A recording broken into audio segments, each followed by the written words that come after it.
Welcome to the Living Room Disciple Podcast. Today, I have the pleasure of interviewing Dr. John Delony. He's done some really cool things. He's got 2 best-selling books. You may have heard of them, Own Your Past, Change Your Future, and Redefining Anxiety. Most recently, he wrote Building a Non-Anxious Life, and that's what we're going to be talking about today.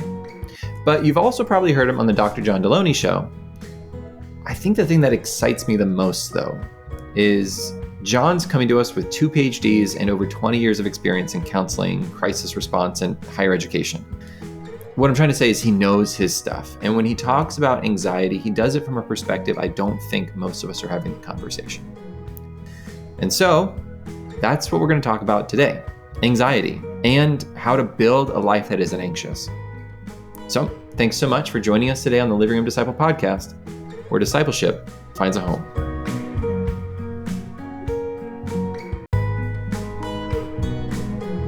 John, thanks for being on the show today.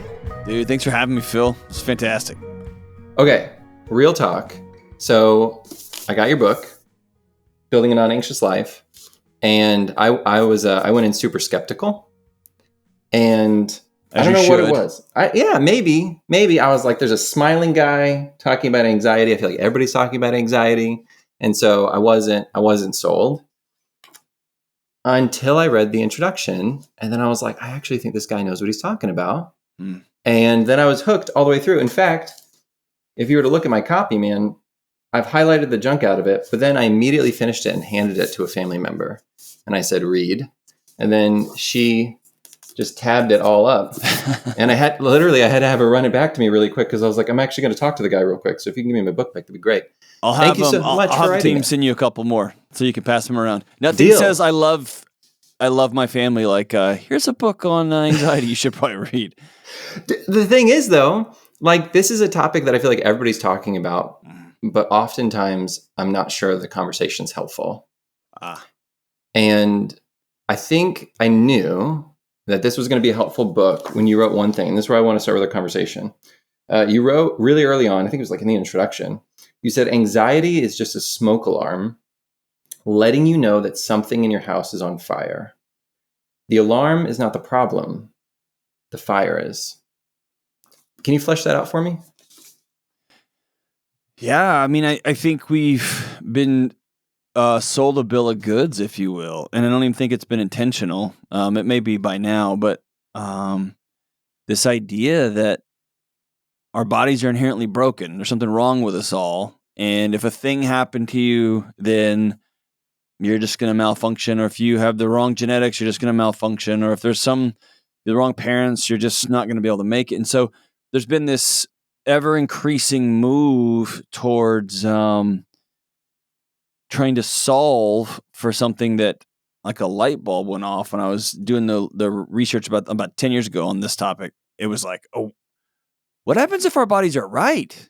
What if our bodies are trying to get our attention? And what would that mean for the world we're creating for ourselves? And of course, that was 10 years ago, and it's just accelerated to a breakneck pace. But I think we're running around trying to solve for the alarm, or we're trying to solve. There's a light on our dashboard. How do we pull the dashboard off and pull the light?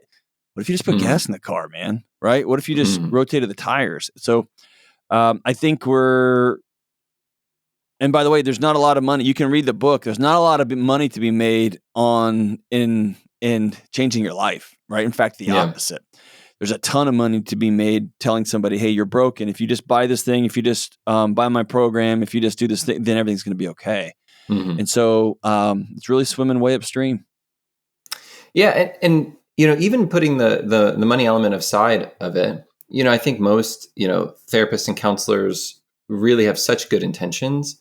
But I think the thing that was like my light switch when reading your book is that our bodies were designed to give us these signs to say that there's this external issue or this internal issue that we've got to deal with. And oftentimes it feels like we've built an entire system, including the conversations we have around anxiety, with anxiety is the enemy, anxiety is the thing that's got to be addressed, and our life's going to be better the moment we're not anxious. Right. And so if we can fix anxiety, and then we could fix ourselves, or if we could fix whatever it is. And I like the image, like it starts by assuming that we're broken. Right.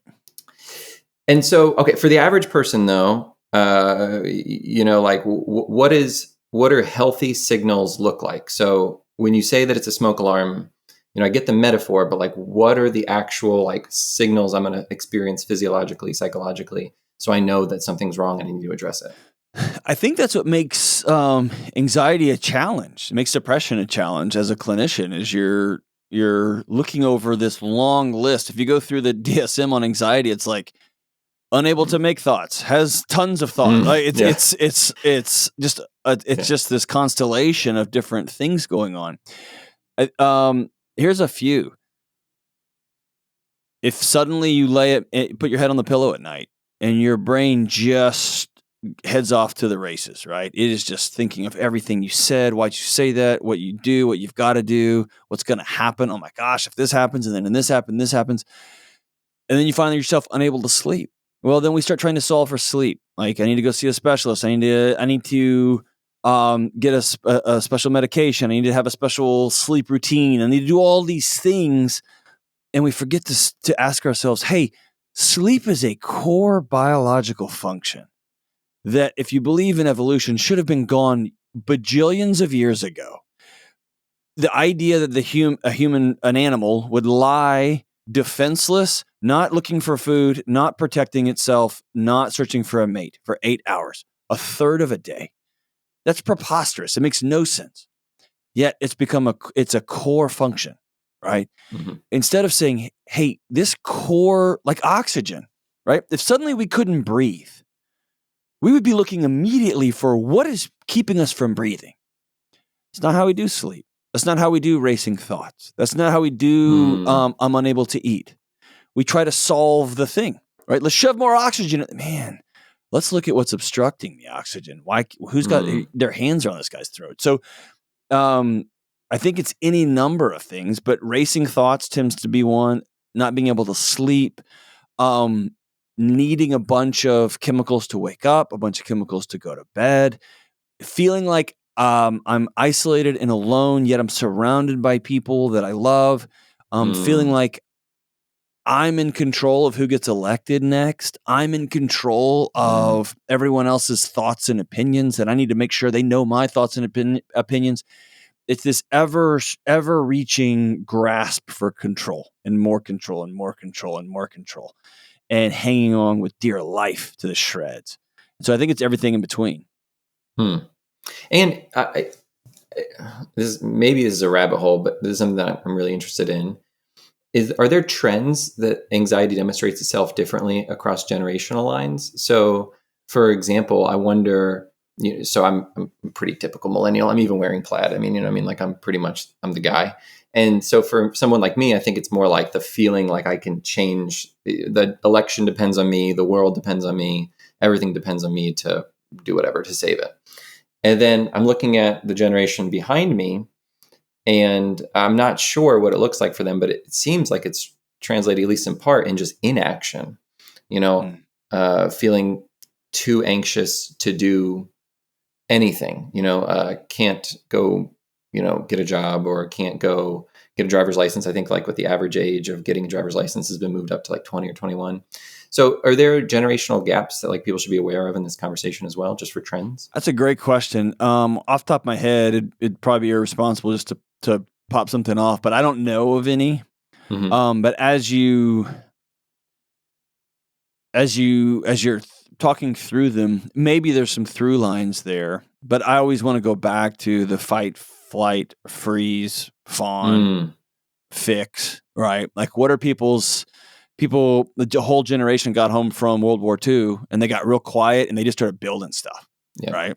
And we call them the greatest generation, and we say, way to go. And then they have a bunch of kids that had no intimate relationships with their parents because their parents came home and were real quiet because they'd seen some dark evil. Yeah. And then those kids... They built everything but intimacy. Right. And then those kids went and started looking for painkillers. And they started looking for painkillers at work, through alcohol, through entertainment, through sex, through all these different things. And so I always want to look at a response through what are people doing to silence those alarms? Because the alarms are designed to get your attention, right? But I don't know. I don't know of any data across but that's a fun thing to think through. I bet you're onto something. I don't know about that. But because I taught high school for a number of years, and I think the two things that I saw quite a bit, and one of them you touched on the book, and that's what I'm going to transition to next. But one is the feeling like I just can't do anything. It feels like and this is totally anecdotal. So just in my personal experiences, I grew up with all the people who had to go do everything. Like we were just going to go change the world. And then I'm teaching this next generation that almost like watched us try and fail and now feels too anxious to try. But the other thing that I noticed quite a bit, I feel very nerdy. I keep going back to your book. But you write, when you believe you have anxiety, you see signs of it everywhere, in people and situations that make you nervous, in hard conversations, in obstacles at work, in disagreements with your spouse. Over time, anxiety can be a badge, a context for your struggling body, and an excuse all at the same time. And, when I hear that term, I have anxiety, I don't initially assume it as an identity thing. It's something I have. It's not something I am. I'm not, it's not that they're saying I am an anxious person. They're saying I have anxiety. But can you define that a little bit more? What does it mean when you say that someone's kind of essentially taking this on as an identity?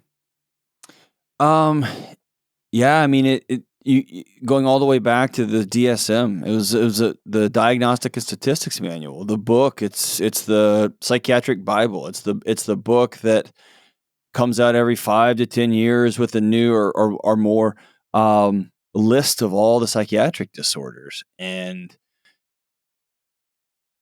the best I can tell, that book was designed wholly for two things. One, for researchers to talk to each other. So a researcher in California studying depression could do apples to apples studies with a researcher in Delaware. The other, it was designed for clinicians to communicate with insurance companies so they could get reimbursed for their work. It was never designed for people. And so now you have a doctor saying this person exhibits these, and by the way, I got 15 minutes in our managed care plan to see you and your kid, or just you. You tell me, hey, I haven't been able to sleep. I haven't been intimate with my husband or wife for the last X number of months. I don't have any interest in class, and I just kind of feel blah. And I find myself staying up too late and kind of just full of energy. All right, well, how long has it been doing? About 6 months. Okay, bing, you have a thing. And so instead of being able to sit with somebody for an hour or a couple of weeks and say, hey, what is your body trying to, why is it keeping you up all night? What does it see or feel in the environment, in the world that you have inherited or that you've been thrown into or that you've created, that would say sleeping is not safe? And so as I write about, like, if you owe 6 figures in student loans, in a car payment, in credit cards, your body knows, hey, if you lose your job, we lose our home. We lose food. We're done. It would be failing you if it let you sleep. If your body detected that you're lonely, you don't have anybody in your tribe, it's just you doing life by yourself. You're out of college, you moved to a new town by yourself, and you have a couple people at work that your body would be failing you if it let you sleep. So instead of asking that, you just get bing, and then you start the whack-a-mole of trying to put Band-Aids over bullet holes, right? Let's solve the sleep. Let's solve the racing thoughts. Let's get a journaling program. And journaling's awesome. Let's get a yoga program. Yoga's awesome. But we're throwing these Band-Aids at a much deeper systemic issue. And so over time, when a professional or when a parent or when you Google, man, finding out that, like, okay, I have a thing. You exhale and you're like, okay. And if you're not careful, that can become an identity. It can become a reason to not go around people, because I have a special kind of anxiety. I can't be around people. I can't take that job. I can't live in that town. I can't go to exercise. I can't do these hard things because I have this thing. And it ends up becoming a barrier or a hurdle for you doing the things that your body's desperately trying to get your attention that you need to be doing. I wonder too, especially because you had used that terminology badge, and it's hard for me for the record, I may just sound like an old grumpy man, but it's hard for me not to like look at celebrities and popular songs and popular media where it feels like everybody's identifying with anxiety. And so, I mean, goodness gracious, if I identify with, if I say I have anxiety, I join Taylor Swift's club, you know what I mean? And there is a level of like, I actually think it's deeper than that. I think Okay. there is an affiliation bias. Like I want to be around, I want to be like them. Deeper than that. And I remember, gosh, maybe it's 10 years ago, I heard Tony Robbins of all people talk on this. And I remember thinking, oh my gosh, you just nailed it. He said the number one addiction in our society is not drugs, alcohol, it's problem. And he said our entire cultural interaction is problem centric.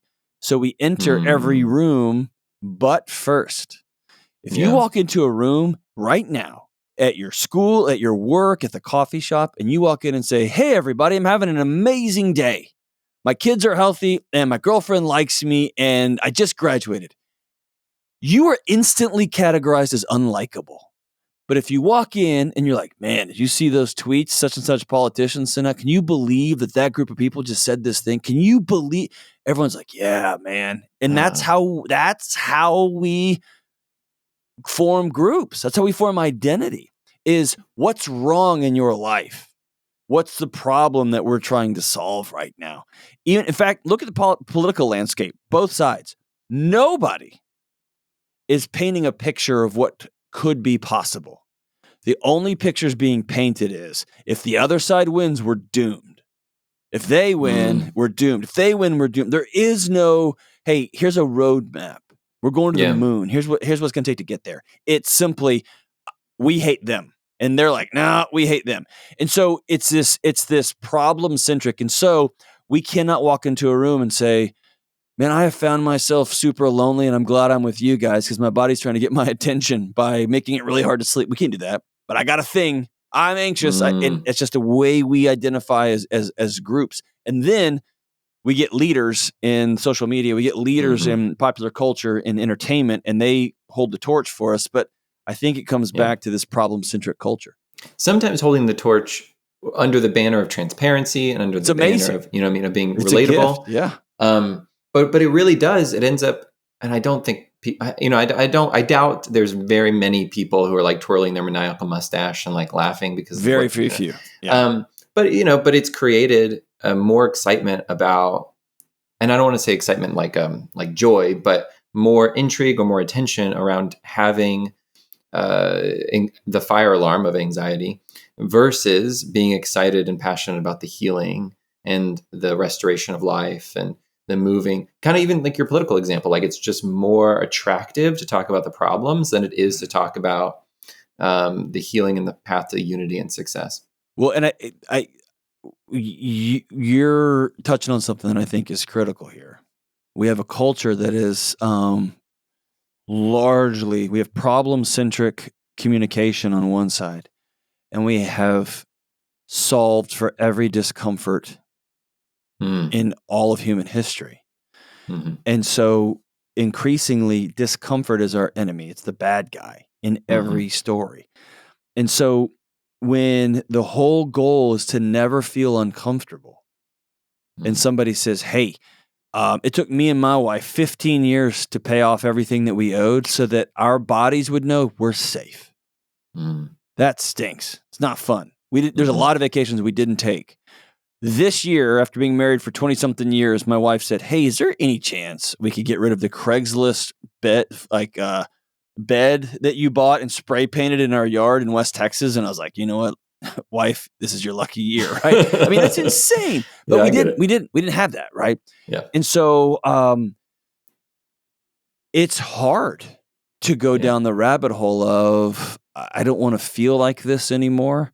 Yeah. And so I'm going to start making some significant life changes. That's brutal. It's very, very tough. And especially in a culture that says, hey, whoa, you're never supposed to be uncomfortable. If you're uncomfortable, it's wrong. That makes healing really difficult in this modern era. Hard, but beautiful.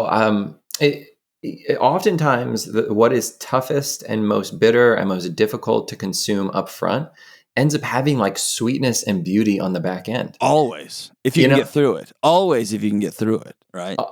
You're over at you're part of the Ramsey Network in your show, and that reminds me. So me and my wife, we got married at 20. We knew everything, and right around 21, we were like, "Gosh, we should probably get real jobs and take care of all the student loan debt that I brought into the marriage." My wife brought a savings account. I brought a loan. And somebody gave us Total Money Makeover, kind of the classic, Ramsey book.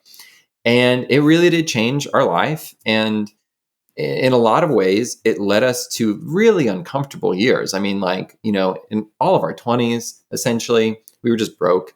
But we weren't, but we lived well under our means. And I was a single income teacher, so we were broke. Yeah. And it meant that, we were going out, or I was going out with friends and I was getting a glass of water and an appetizer. It meant that we didn't have nice cars, or we had a much smaller house, living in a sub 1,000 square foot home with 4 boys. And yeah, people would think that's crazy. But for us, we just knew that there was a sweetness and a beautiful like back end to this of not just financial freedom for the sake of financial freedom, but the ability to serve the Lord with financial freedom. And that just tasted sweeter than being housebroke. And I feel like there's a lot like that in life, where it turns out that the easier path forward that we've made for ourselves shapes us into a person with less grit, with less motivation to change. And I'm wondering what kind of people that's making us into, and what happens if we fast forward this clock 50 years. Well, I spent some years fretting about that, and I've really been, for lack of better terms, I've been freed from it. And I've just sat with people who've lost everything. Yeah. Who have been in their homes. They got a kid who's passed away in the next room. Yeah. Whose husband they get home and from work and everything is gone. And he's just gone. 25 years, I'm gone. I'm done with you. I'm out. Yeah. Do I get an explanation? Nope. It's just over. Here's the papers. Yeah. They lose everything. And we talk so much in this culture about post-traumatic stress, which is important, but we don't talk at all about post-traumatic growth. We don't talk about any sort of what's on the back end. And what I've just seen over and over and over and over again is, yes, occasionally tragedy buries somebody, but often that person, with the help of others, rises out of that ash and does something pretty extraordinary. And so I know it's the doomsdayers and this. I'm pretty bullish on what comes next. I think people are waking up and saying, "This, I did it. I self-actualized. I got everything. My parents cleared the path for me, and here I am, 25, 26, and I don't know how to do my job, or I know I'm supposed to be able to have a hard conversation, and I hate it." And it was my college students right before I left the university who started on their own piling up their cell phones, and whoever reached for it first had to pay for the meal. They started opting in, and I think it wasn't even an intellectual thing as much as my body feels better when that's over there and we're all talking. And so I'm watching it happen in real time. We have we're pretty. My wife tells me I was born in the wrong century, but I'm pretty brutal with my son and cell phones, and he doesn't have social media or his own phone or anything. But when his friends come over, we live on some acres out in the woods in Nashville. His friends come over and they all know. And my wife has talked to all their parents. They all know. And they walk in, they're 14 years old. And they don't even look. They hand the phone to my wife and head straight out into the woods. And they stay out there all day. And their parents are like, "Can we go to Hank's? Can we go to Hank's? Can we go to Delony's?" And so I think that there's a self-opting back in. And maybe it's not going to be en masse, and maybe I'm overly optimistic, but it just simply can't. There's just an illness. And at some point, you either succumb to your addiction, or you say, like as Dave used to always say, "I'm sick and tired of being sick and tired. I'm just going to do something different." Paint with a really broad brush for a moment, because there's a lot of trends, and you just highlighted one: cell phones. Like, what are some of the changes that the average American who's feeling the weight of anxiousness, who isn't sleeping, who's sitting next to their spouse, and yet 1,000 miles away from their spouse? Like, what are some of just the the broad stroke changes that you think the average person needs to make? I think it starts with that choosing reality. Like, I think it's kind of like starting a workout program, and you don't know how far you're going to run. You just start running, and you don't know how much you weigh, and you don't know what your goals are going to be. Where do you want to end up? Why are we doing this? And so I think there's something to be said for sitting down and just stopping the music, turn the lights on, stop the dance party. What is the state of your marriage? What's the state of your finances? Is your job going to go away because of AI? Is your job going to go away because you simply can't stomach the thought of doing it one more second? What is your relationship with your kids? What is your relationship with your parents, with your local church? I mean, I think stopping and just taking an inventory becomes really clear, because then you try. Like, let's do a week, honey, with no phones after 5 o'clock. Let's turn them off. If you can't breathe, or if you're fidgeting, or you look at your spouse across the table, you don't know how to have a conversation, that's where you start, right? For the vast majority of Americans, movement, going for a walk. I'm not even doing a workout program yet. I'm saying just go walk every day. For the average American, going outside and looking at sunlight is important. For the average American, having human touch reintroduced into their lives, especially non-sexual touch, just holding hands, holding faces, hugging your kids. And that's why I say there's no money to be made in this. It's this human 101. And what you'll find is your body begins to slowly whoosh. Here's my evidence for that, just anecdotal. Okay. I created this product. It's not even it's a deck of cards with questions on them, and we just call them questions for humans. No screens. And it was an act of Congress to get it through here to make the product. And everybody up and down the chain was like, this is a waste of our time. This is stupid. Nobody's going to pay for this. This is dumb. And needless to say, Dave Ramsey personally said, and it was not a private, he said this publicly, I love being wrong on a product with this many zeros behind it, right? It's become a massive runaway seller. And here all it is. Turn off your phones and look at somebody that you care about and ask a question. And the cards get the reward. Like, people are like, oh, Delony, you're so great. No. That's not what it is. It's your body finally, so starved of oxygen, took a deep breath. You looked at your grandparent, you looked at your kid, you looked at your wife, and you said, when's the hardest you've ever laughed? And she tells you, and you're like, I don't even know that story about your childhood. And now we're in it, right? And that's just human 101. And our bodies are trying to get our attention, and we're trying to solve for the body's part. No, man, it's so much richer than that. But and this is where I feel like I'm like the worst potential host for this conversation, because for me, I haven't really struggled with anxiety for prolonged periods of my adult life, nor depression. And it's not that I haven't felt those emotions. It's that for whatever reason, those aren't things that I've experienced. And so I'm oftentimes sitting, across from someone, mentorship, counseling, discipleship, all those types of experiences. And my brain doesn't understand when someone doesn't, as you put it, human 101, right? Yeah. Someone says, this is really what I want. And like, they're just kind of crying, they're sharing their heart. And it's like, well, here's the next baby step to go in the direction you want. They come to that conclusion, right? We go through the whole thing. And then they don't, right? They know that being on their phone, they're laying in bed, they're on their phone from 10 o'clock when they go to bed to 2 o'clock in the morning, and they won't leave it in the living room. You know what I mean? Like, why do people not human 101, John? Like, I don't understand it. It's a painkiller. It's a painkiller because when you turn that phone off, then you have to lay there in the dark by yourself. And then you have to answer those questions. Do I like the life I'm creating for myself? Am I doing something about the life that I was thrown into? That terrifying question that I always ask on my show. I've sat with people through some gnarly stuff, and we always end up on the same question. What are you going to do now? And that is a paralyzing question. We also don't have a question. We don't have an answer for the question, what do you want? It's one of the scariest questions a person can be asked. Like, what do you want this thing, this one wild, reckless life that God's given you? What do you want that to feel like? What do you want it to look like? What do you want it to be? Because if you say that out loud, now you're on the hook for it. So it's easier just to outsource that answer to, well, I want that house. Well, the house costs $1 million. Well, that's just because inflation and if stupid government, like now I can start outsourcing all of my pain and I can just say, look over here, look over here, look over here. And because I can't deal with the silence. And that's what you talk about. That's what you mean, right? When you say facing reality. That's it.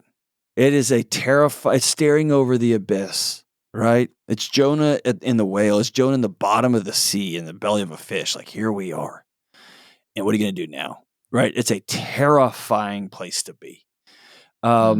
Especially in this world where it's the loneliest generation in human history we've created for ourselves, when you have no one to sit with you, right? And that's that's the beauty of the story of Jesus, how often he just sits, he shows up and talks. He just shows up and sits with, right? And what a staggeringly simple yet profound example. We don't have anybody sit with us. We have nobody sit with us. And so I'm not going down there alone. I'm just going to keep scrolling and keep scrolling and keep scrolling. And it's a scary, scary place to be. So a guy like me, like I'm not currently experiencing that difficulty in my life. I'm the guy who walks into the Starbucks from your earlier analogy. I'm like, no, I'm doing great. I have really difficult challenges, but they're not getting me down. But I love Jesus. So it sounds like, because this is where I want to get next, which is what do we do for one another? How do we love one another into non-anxious lives? You do a really great job in your book talking about how we can kind of help take control of our lives. But for those of us we're at a position or at a place in our life by God's grace in which we're not feeling that same level of crippling anxiety, how do we love and support someone who's in that season? What are healthy expectations for that individual? What are not? And I mean, I'm incredibly selfish. Like I really just got you on the podcast just so I can ask this question because I have people in my life I want to support. I think, I can rattle off a few of my things that have become core principles of mine over the last 20 years. And that is just show up. Just show up. Speak way, way, way less than you think you need to. Only answer questions that you're asked. Don't just lob advice at people like grenades. Don't try to solve people's problems for them unless they're asking, what do I do now? And you can't, and the final one is knowing you can't drag somebody to a place of wellness. They have to choose to go. And so I often will tell somebody, hey, here's the deal. A friend of mine who just reached out, that I think cheating on your wife's wrong. I think it's stupid. It's going to blow your whole life up. I can't make you not do that. Here's my promise. When everything in your life is in ash, I'll answer the phone when you call. And you can come stay at my house and we'll figure out what to do next. And it's sometimes it makes us feel powerless, but that's the best I can do. I can't make somebody put their phone down at 10 a.m. I can tell them, hey, when you're ready to be serious. I told somebody today who was just pulled me aside and was talking about some pretty neat victories they've had with a loved one and their struggles with addiction. And they were telling me about their struggles with weight loss. And I said, hey, when you're ready, I'll hook you up with some of the best people in the world. And you got my number. And that wasn't me being like, well, if you really tried the keto diet, that's not what we're going to do. When you're ready, you got my cell number. And here's an open invitation. That door to my house is always unlocked. And often that's the best we can do. And then I'm going to show up. And then I'm going to show up. And then I'm going to show up. I had one of my religious, someone who's a profound spiritual influence in my life, who was really, I don't want to say obsessed, but he was pretty close with St. Teresa of Lisieux, and said his core sacrifice, his core mission was to be interruptible. And this is one of the most prolific writers, researchers you could ever wrap your head around. I've never seen somebody who writes and publishes as much as this person. And for them, their course, that was their work, that was their life's mission, which meant when the student knocked on the door, when the hurting mom and dad called and said, what about my kid? It was easy to say, well, I'm in the middle of something important. I'm doing science. And so this person's mission became, I'm going to be interruptible. I'm going to be available. And may I be honored to say, I don't have a place to rest my head because everybody keeps coming and wants to talk, right? And so I think those are a few of the things you can do. But I think we over-intellectualize help. We over-intellectualize support. We over-intellectualize, what's the 10 things to say? Just shut up and show up. I always tell people, be quiet, bring tacos. And that's about the big, you know what I mean? I just called a friend. Their father passed away kind of suddenly. And I called and said, tell me about it. And I didn't skirt around it. And I'm a pretty direct guy. I said, man, so this cancer came out of nowhere. And they talked for about 15 minutes. I said, I'm just heartbroken with you. That's the worst. But it wasn't like, well, you need to do this. You need to make sure. It wasn't that. It wasn't time for that.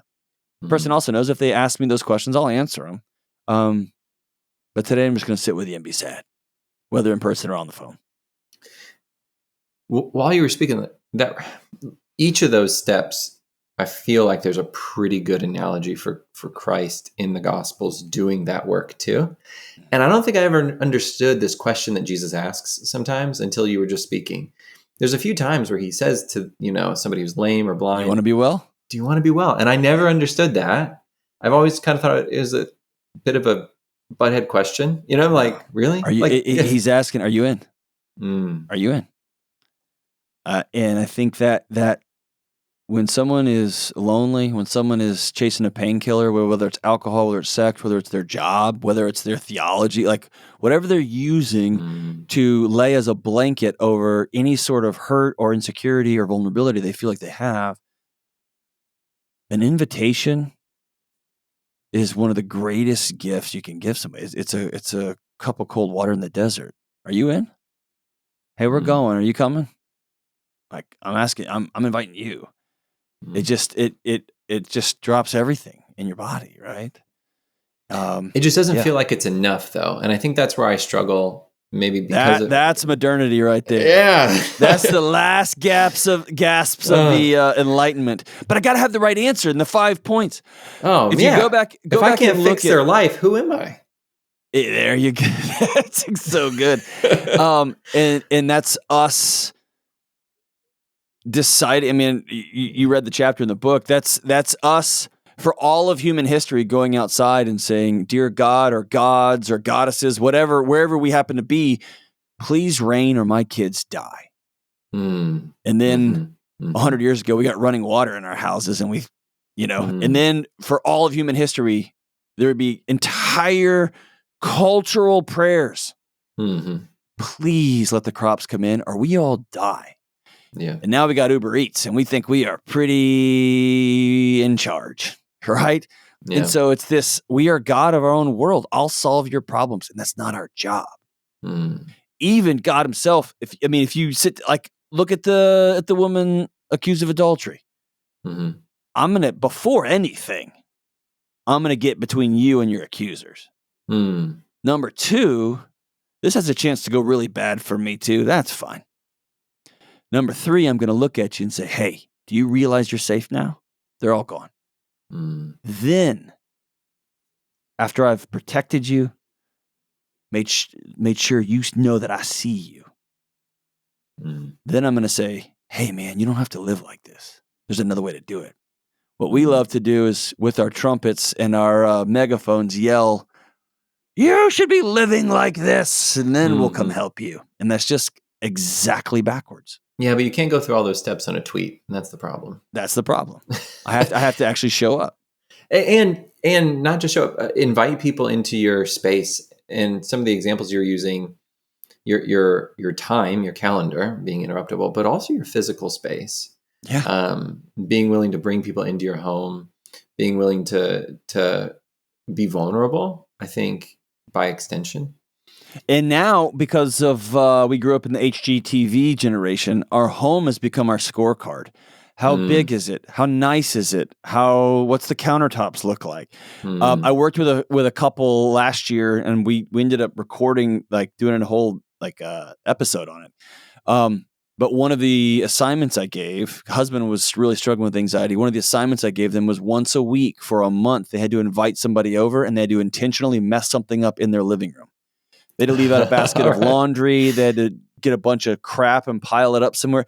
And they both, when I told them this was their assignment, they froze. It was hilarious. It was this, wait, what? And you got to teach your body that they're here not because otherwise you're performing. Yeah. And performance is, I mean, I'm on stages for a living, and it's just nerve-wracking. Your body gets anxious. There's something about and it's fatiguing. Performing is exhausting. It's exhausting. You're always thinking, it's that old, that line from Fight Club. You're not listening. You're waiting for your turn to say the thing that you wanted to say. You're waiting for your turn to speak. You're not hearing. So, hey, you come to my house, it's going to be a wreck. It's going to smell weird. I got 3 dogs, and I got a 14-year-old boy, and I have a daughter, and I got junk everywhere. But I tell you what, we're going to listen to you, and we're going to eat incredible, and we're going to laugh super, super hard. And that's what I'm offering you. And if you need to go to a hotel or a ballroom performance, cool. That's probably not my house.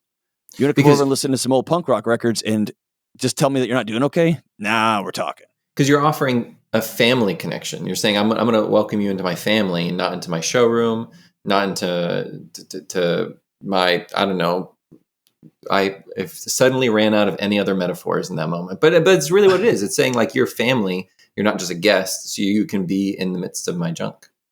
And I think we've made family very unbiblically biological over the last 100 years, right? Yeah. It used to, that's a modern luxury. It used to be everybody. Everybody come over, cousins and uncles and weirdos and neighbors, and everybody comes over to eat. And I think it's just restoring some of that our bodies are wired or designed to crave, and we just took it all away. Then we text it to each other. It doesn't play the same physiologically. It really doesn't, and I'm just so appreciative. I'm still frustrated. I still want more things to do. Well, so here's the beauty. Can I tell you something wild? Yeah, I'm ready.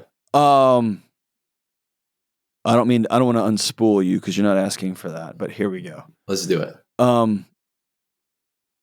I went to see a trauma therapist. There's a whole backstory to this, but this is about 1.5 years ago.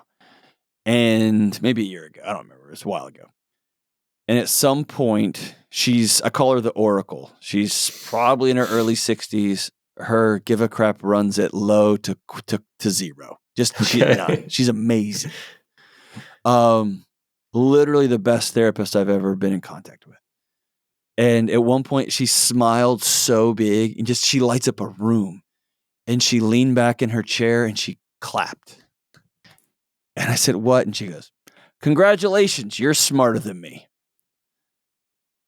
And I was like, "What?"